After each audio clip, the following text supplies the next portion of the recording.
Hello everyone! It's me again, Tinay ng Hong Kong. So, another day, another vlog na naman tayo guys. So, kaninang umaga nag-vlog na ako, kaya lang, ano bang tawag doon? Kapag wala ang mga amo at yung alaga ko, hawak nila. Yun, sinisipag talaga ako mag-vlog guys. Nagkakape ako and mag-iiwa ako nitong karne. And for today's vlog guys, ang topic natin is about sa kinuha ng amo ko yung and sa title naman, kinuha ng amo ko yung mga documents ko like passport and kontrata, visa. So yun, kinuha ng nanay ng alaga ko kaninang umaga. Pagka alis niya, punta yun ng work niya eh. So yun yung natin, kung bakit ba kinuha yung mga importanteng dokumento ko. So yun guys, pag-usapan natin yung mga ganyan, kasi sa ating mga OFW is importante yon. Mga natin yon, mga documents natin, dapat nasa pag-aari natin yon, hindi dapat yun kinukuha kahit amo mo pa yan. So dito sa Hong Kong, ang mga amo is sumusunod sa kanyang batas, kasi violation yan sa kanila kapag kinuha nila yung documents. And sa Saudi naman, kasi dati dun ako galing, yung mga papeles ko talaga nasa amo. Yung mga ko talaga, mga kontrata, passport, kahit nga yung ID ko. Kaya nakakapagtaka eh. Hindi naman mukha nila yung nasa ID, pero sila yung nagtatago. Kasi ang iba, ang rason ng mga amo sa Saudi is tatakas yung katulong kapag hawak nila yung mga documents, ganun. Kaya sa kanila, mostly lahat talaga dun sa Middle East, kinukuha yung ganyan. Tapos nung makarating ako dito sa Hong Kong, sa kontrata talaga, although sa kontrata naman ng Saudi, dapat talaga hindi hawak ng amo, pero ang mga Arab country, hindi yan sumusunod, lalo na sa Saudi. Galing ako doon, kaya makakapagsabi talaga ako at naranasan ko yun guys. So doon, talaga, in 5 years mahigit, talagang nahawakan ko lang ang passport ko kung uuwi and bakasyon.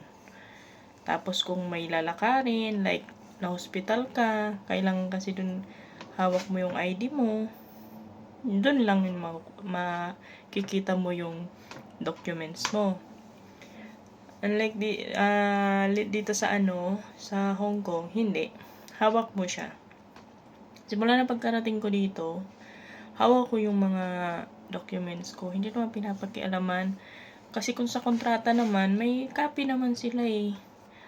4 na copy yan, nasa agency. Yung dalawa, sa agency sa Pinas. And then yung isa, agency dito sa Hong Kong. Yung counterpart dito.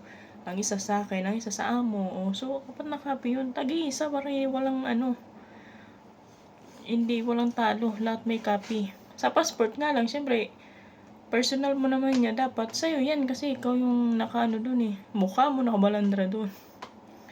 So, ito na nga guys. Ko na sa inyo, explain ko na kung bakit kinuha yung documents ko. Hindi naman siya bad guys, kasi kinuha yun kasi pupunta kami ng China. Yun. Kinuha yun guys kasi isa-xerox yun sa office. So, walang ganap na kung ano pa man na violation. Isa-xerox yun sa office ni madam ko kasi dito sira yung printer nila, then sa office meron. Kailangan kasi ng mga requirements pagkuha ng China visa, ng xerox ng passport, xerox ng kontrata, xerox ng visa. So, yung Hong Kong visa guys kasi magbabakasyon na naman kami ng China and kailangan na naman ng another entry visa na naman dun sa China. Kasi ang China guys, mahirap pasukin yan. So talagang maigpit sila. Galing na kami dun last February, ngayon babalik na naman ngayong May. So maglalakad na naman ako ng kaya yung mga sinabi ko sa amo ko na, Kahoy, ang mga requirements is, lahat sa akin is, nandito is original. Wala akong Xerox copy. Kasi nung last na kumuha, naubos na kakapasa ko. Kaya i-Xerox mo ako kasi kung doon sa office na mismo ng kuhaan dun sa China visa, ang mahal guys. As in, take note pa, yan? Dollar pa yan, Diyos ko Lord, magkano na yung kung mo sa peso? Kahit naman nga amo ko nagagastos, hindi ko naman sinasamantala. Sinasabi ko, ang mahal ng Xerox doon. Kaya sa office mo, may Xerox machine doon or printer, doon mo na lang yung makatipid ka pa ba? O diba, pag good shot ka pa kay amo, yun. So, mamaya lang, ibabalik naman yun guys. So, no worries. Yun.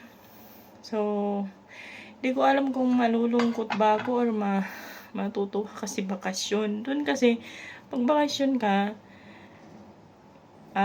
ang number 1, madaming pagkain.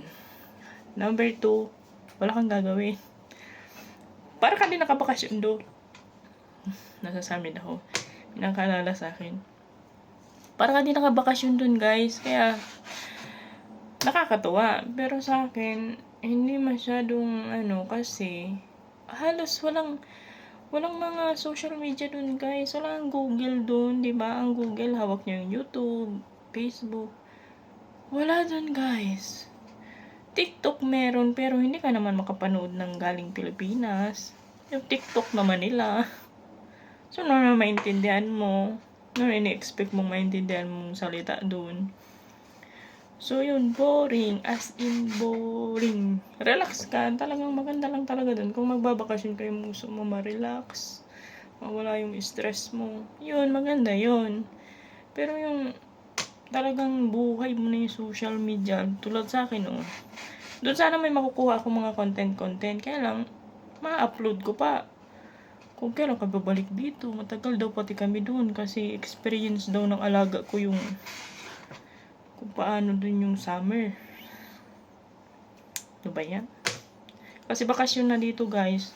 Kasi diba? Kasi nag-aaral na yung alaga ko guys. O bakasyon na. So dun daw kayo magbakasyon ba? Kaya ay naku. Hindi ko alam matutuwa ba ako. And isa pa. Yung ko dito. Atraso ko. Sa next vlog malalaman nyo kung ano yun. So iba-vlog ko din yung kung ano yun. So, abangan nyo guys. Yun, kaya yung isip ko talaga nagaganon-ganon guys. So, 50-50. Kaya, kung matuloy, okay din. Kung di matuloy, mas okay. Parang ganun ba? So, yan. Yan lang guys for today's video. Ko lang. Kung bakit kinuha ng aking amo yung aking mga important documents. So, yun lang guys. Pa-subscribe naman guys sa aking YouTube channel and pa-like and so pa-hit na din ang notification para lagi kang updated sa mga bago kong videos. Yan lang guys. Bago pa lang po ako dito sa YouTube channel. Bye-bye! Magandang araw sa lahat.